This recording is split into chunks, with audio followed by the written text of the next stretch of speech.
Welcome ये दोस्तों, अपने YouTube चैनल पे आपका स्वागत करता हूँ। YouTube चैनल नेम आदर्श एकेडमी। दोस्तों आज हम आपको पढ़ाएंगे जो हमारे बुक है first flight. Book first flight का फर्स्ट चैप्टर बहुत ही फेमस चैप्टर है, बार बार परीक्षाओं में पूछा जाता है। A letter to God written by G.L. Phillips, है ना। ए लेटर टू गॉड, भगवान को पत्र।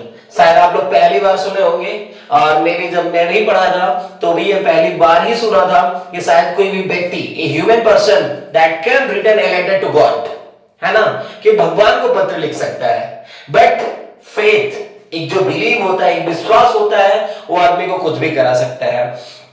तो आपको पूरा चैप्टर पढ़ने की कोई जरूरत नहीं है, पूरी एक समरी आपको ज्यादा से ज्यादा बहुत होगा तो 5 से 6 मिनट में पूरा होल लेसन आपको मिल जाएगा। आप इस समय परीक्षा का टाइम चल रहा है तो बहुत ज्यादा रिवाइज करने से मतलब नहीं है। आप ज्यादा से ज्यादा बेस्ट है कि इस समरी को लर्न करें और यहां से कोई भी क्वेश्चन पूछे जाते हैं, अगर आप इसके डिटेल्स आप डाल रहे हैं अपने आंसर में तो आपका आंसर करेक्ट होगा। जैसे मान लीजिए अब क्या होता है, ए लेटर टू गॉड, भगवान को पत्र कौन लिखता है? G.L. Phillips इस लेटर को, इस चैप्टर को लिखने वाले हैं, रिटन बाय G.L. Phillips। देखिएगा क्या कह रहे हैं, ए लेटर टू गॉड, भगवान को पत्र has been written by G.L. Phillips, भगवान को पत्र लिखा गया G.L. Phillips के द्वारा। When Lencho's crops destroyed in the hailstorm, जब लेंचो की फसल बर्बाद हो जाती है, क्रॉप किसकी होती है? कॉर्न की होती है। कॉर्न मींस मक्का। एक लेंचो की फसल होती है जो उसकी फसल बर्बाद हो जाती है, किसके कारण? हेल स्टॉर्म के कारण, ओलावृष्टि के कारण। तो आप सभी लोगों को समझना ये जरूरी है, जितने भी मैंने ब्लू पेन से आपको इंक किया है या जहां हाईलाइट कर रहे हैं, वेरी इंपॉर्टेंट वर्ड्स हैं, आपको ध्यान में रखना होगा, ये सब सारी चीजों को लिखना होगा अपनी आंसर बुक में, तभी आपको ज्यादा से ज्यादा नंबर मिल सकेंगे। एंड हिज होल फैमिली, और उसका पूरा परिवार, face the prospect of going to Hungary, अब उसे लग रहा था कि अब मेरा पूरा परिवार भूखा रहेगा। क्यों? देखिए क्या कहता है, Lencho writes a letter to God asking for help. Lencho ने भगवान को एक पत्र लिखा, किसके लिए? सहायता के लिए, आस्किंग फॉर हेल्प। देखिएगा जहां पे अंडरलाइन कर रहे हैं उन वर्डों को ध्यान में रखिएगा, ज्यादा से ज्यादा इंपॉर्टेंट वर्ड्स हैं आपके लिए। तो भगवान को पत्र उसने क्या किया, किसके लिए लिखा? सहायता करने के लिए, क्योंकि उसकी किसकी फसल, कॉर्न की फसल बर्बाद हो गई थी।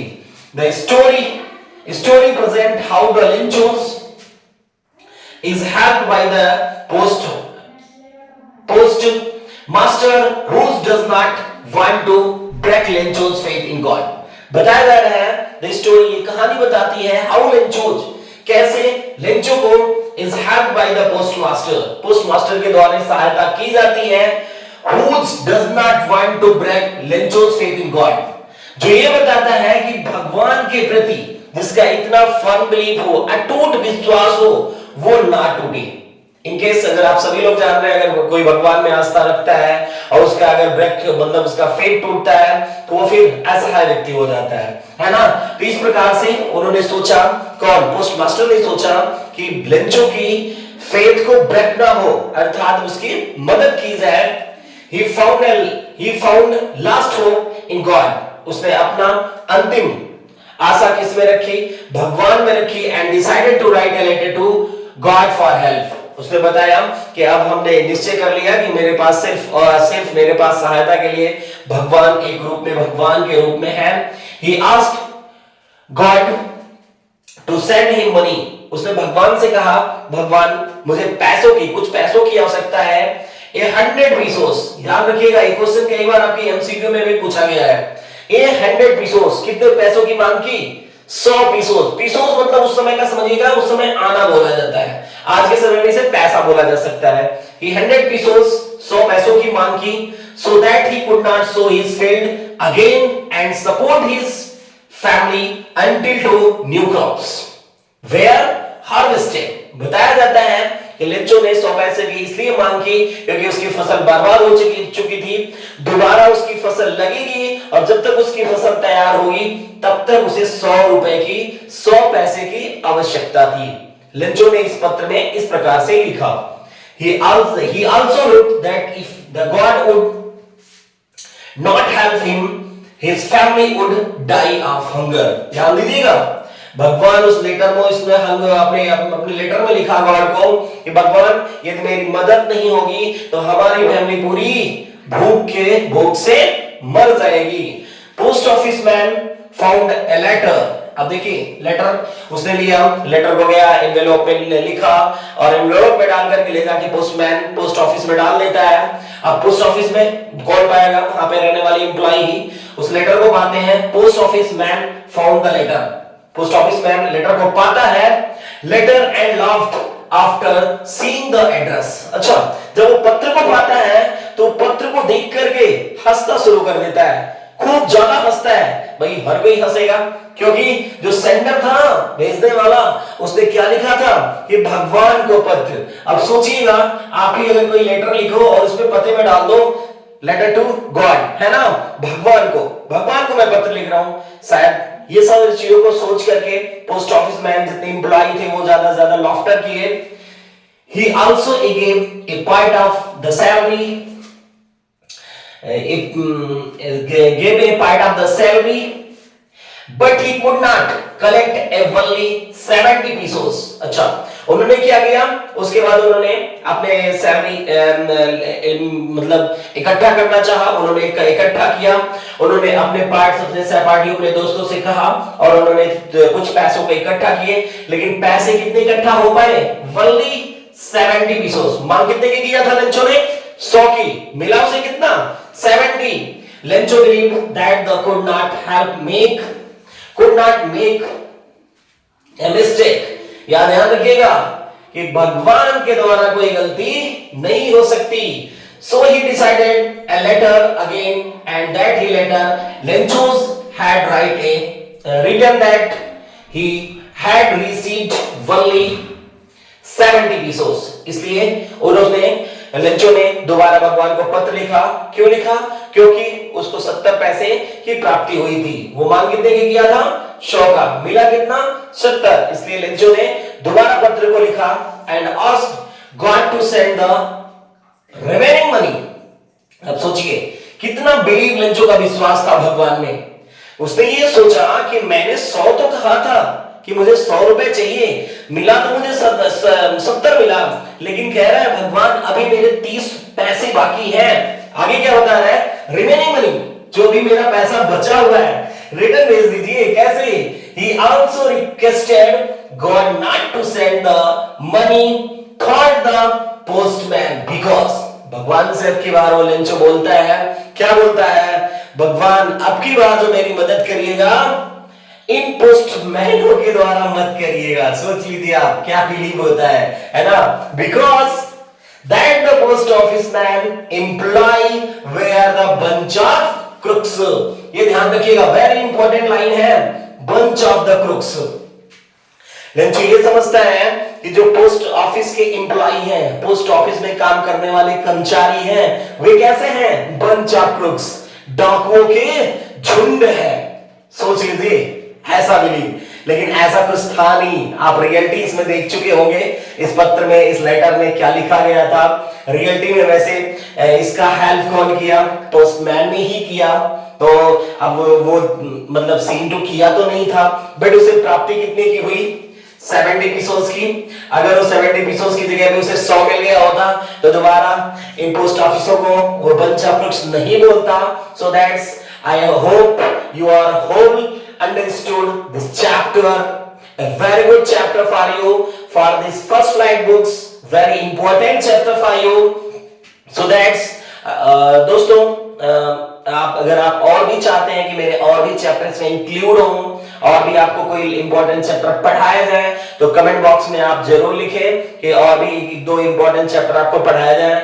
और दोस्तों आपको बताना है कि अगर आपको ये मेरा पढ़ाना अच्छा लगा होगा तो मेरे चैनल को सब्सक्राइब करिएगा और लाइक करना मत भूलिएगा. थैंक यू दोस्तों, थैंक यू. तो दोस्तों अभी आपको पढ़ाना है दूसरा चैप्टर, फर्स्ट फ्लाइट्स का दूसरा चैप्टर है, जिसे एक फुल नेम दिया गया a long walk to freedom, Nelson Mandela, written by Nelson Mandela. है ना, एक लंबा टाइम लगता है किसके लिए, फ्रीडम, स्वतंत्रता के लिए, है ना. एक देश ऐसा है जो काफी टाइम तक रेशियल, जेंडर, डिस्क्रिमिनेशन, एपार्थाइड, ऐसे बहुत सारे चीजों से ये झेल रहा था देश, जिसका देश का नाम है साउथ अफ्रीका। आप लोग ध्यान दीजिएगा थोड़ा सा, जो ब्लू पेन से लिखा गया है और उसके नीचे अंडरलाइन किया गया है, ये आपके लिए बहुत इंपॉर्टेंट है, तो ध्यान दीजिएगा। जैसे देखिएगा, हम स्टार्टिंग करते हैं इस चैप्टर को पूरा शब्दी पढ़ने में। जैसे मैंने आपको पढ़ाया एलिटी टू गॉड लेंचो वाला लेशन, वैसे सेम टू सेम ये कॉपीराइट करता है ये चैप्टर। तो पढ़ते हैं और समझते हैं क्या क्या चीजें कही गई हैं। A Long Walk to Freedom, Nelson Mandela has been written by the autobiography of Nelson Mandela। एक लॉन्ग मीटर, ये जो लंबा टाइम लगता है स्वतंत्रता के लिए, एक ऑटोबायोग्राफी आत्मकथा से लिया गया है, किसके? नेल्सन मंडेला के। अब देखिए क्या बताता है, 10 मई इन 1994, आप लोगों ने देख सकेंगे लगभग आज से 31 वर्ष पहले, है ना, 31 वर्ष पहले की बात बताई जा रही है। 10 मई 1994 the first democratic non racial government of south Africa was established. मतलब 31 साल पहले, और उसके पहले ये कितना मतलब अपार्थाइड, बहुत सारे डिस्क्रिमिनेशन से झेल रहा था ये देश। उसके बाद इतने टाइम पहले यहाँ पे एक क्या होती है, गवर्नमेंट एस्टैब्लिश की जाती है, किसके द्वारा? नेल्सन मंडेला के द्वारा, जो एक ब्लैक श्वेत राष्ट्रपति हुआ करते थे। देखिएगा, the inauguration ceremony took place in a sandstone amphitheaters formed by the Union Buildings in the Pretoria। Pretoria एक शहर होता है जहां पे इन्होंने अपने इनॉग्रेशन सेरेमनी को, यानी शपथ उद्घाटन समारोह को या शपथ ग्रहण समारोह को और सेरेमनी को इन्होंने रखा था। प्रिटोरिया एक शहर है, वैसे आप जानते हैं साउथ अफ्रीका का जो राजधानी है वो जोहान्सबर्ग है, लेकिन ये शहर पहले जाना जाता था गोल्ड के लिए, अब उसका स्थान ले लिया है ड्रैगन चाइना। आगे क्या बताते हैं, the union buildings had been the seat of white power for the many years. ये यूनियन बिल्डिंग्स जो था, यहाँ पे श्वेत लोगों का वर्चस्व था बहुत सालों पहले से, मतलब मेनी इयर्स, बहुत साल पहले से यहाँ पे केवल राज किसका था? सफेद स्किन वाले लोगों का, यानी व्हाइट स्किन वाले लोगों का। On 10th May, for the first time, leader from all across the world came to South Africa। पहली बार पूरी दुनिया से बहुत बड़े लीडर साउथ अफ्रीका आते हैं, क्योंकि वहां पे जब प्रेसिडेंट का इलेक्शन होता है, सीटों की संख्या कितनी होती है? 400, और 400 में 252 सीट फर्स्ट टाइम में जीत करके, है ना, इनकी सरकार मेजॉरिटी में बनती है। आप सोच सकते हैं कि 400 सीटों में 252 सीट, वो भी पहली बार आप चुनाव लड़ रहे हैं साउथ अफ्रीका में, और वहां पे जीत करके क्या बनते हैं? ये साउथ अफ्रीका में प्रेसिडेंट बनते हैं first. He thanked the international leader for the joining to the ceremony that the replaced of a common victory of justice, peace and the unity and dignity। अब क्या बताता है, इन्होंने उन लीडरों को बहुत धन्यवाद दिया जो उनका विजय था, है ना, जिन्होंने उन्हें जस्टिस, न्याय की जीत मिली, पीस शांति मिली एंड ह्यूमन डिग्निटी, और मानव की गरिमा में जीवन का उस समय मिला उन लोगों को साउथ अफ्रीका में। ही प्रॉमिस्ड, उन्होंने वादा किया था, that he would work hard to move the poverty suffering. उन्होंने वादा किया था वहां के लोगों को कि हम यहां से गरीबी खत्म कर देंगे, and gender other discrimination for the society. और हमारे समुदाय में जो जेंडर डिस्क्रिमिनेशन दिख रहा है और दूसरे प्रकार की विविधताएं दिख रही है, डिस्क्रिमिनेशन दिख रहा है, हम लोगों में भिन्नताएं दिख रही हैं मेरी सोसाइटी में। ही also promised that the new society would bring hope, equality and the freedom. अब नई उन्होंने आशा फिर से और विश्वास दिलाया था कि नई सोसाइटी हमारी जो बनेगी उसमें आशा रहेगी, इक्वलिटी, समानता रहेगी, एंड फ्रीडम, स्वतंत्रता रहेगी फॉर ऑल, सभी के लिए। लास्ट में क्या बोलते हैं, Mandela believe that the every man had two obligation. Mandela ji बताते हैं कि प्रत्येक व्यक्ति के 2 ऑब्लिगेशन होते हैं, 2 कर्तव्य होते हैं। पहला क्या है, वन टू हिज फैमिली, पहले तो वो अपने फैमिली, अपने परिवार का ध्यान रखे, and the other to the nation. और दूसरा ऑब्लिगेशन क्या होता है, उसका अपने राष्ट्र के प्रति प्रेम, अपने राष्ट्र के प्रति खुद की जागरूकता, अपने राष्ट्र के प्रति खुद का कर्तव्य। He joined the ANC, बार बार पूछा गया है, एमसीक्यू में क्वेश्चन है। अफ्रीकन नेशनल कांग्रेस, इसी पार्टी के दौरान नेल्सन मंडेला जी यहाँ पे क्या बनते हैं, प्रेसिडेंट बनते हैं, with the desire to gain freedom, जिसके साथ इनको इनकी इच्छा के अनुसार स्वतंत्रता होती है, इन्होंने स्वतंत्रता प्राप्ति कर ली, रिस्पेक्ट, लोगों को आदर मिला, एंड डिग्निटी, लोगों को गरिमामय जीवन जीने को मिला, फ्रॉम द कम्युनिटी, उनके समुदाय में। तो ये रहा आपका chapter second, a long walk to freedom, Nelson Mandela. बहुत ही कम समय में आपको बताया गया, ये टाइम आपका चल रहा है एग्जाम का टाइम, तो बहुत ज्यादा पढ़ने से कोई मतलब नहीं है, बस जितना आपको ये समरी दी गई है, आपको मैं बताता हूँ, ये दोनों चैप्टर नियर अबाउट लगभग 12 से 13 मिनट का ये वीडियो होगा। अगर आप पढ़ लेते हैं, कहीं से कोई भी क्वेश्चन पूछा जाए, आप आराम से इस क्वेश्चन का जवाब दे सकते हैं। तो दोस्तों, थैंक यू लॉट्स। आपको बताया जा रहा है दोस्तों कि और अगर और भी किसी चैप्टर को आप लर्न करना चाह रहे हैं, पढ़ना चाह रहे हैं, तो आप कमेंट बॉक्स में पिन कर दीजिए, फिर आपको नए चैप्टर पढ़ाए जाएंगे। मेरा पढ़ाना कैसा लगा होगा, अच्छा लगा होगा तो कमेंट बॉक्स में कमेंट करिएगा, मेरे चैनल को सब्सक्राइब करिएगा और लाइक करना मत भूलिएगा। थैंक यू दोस्तों, धन्यवाद।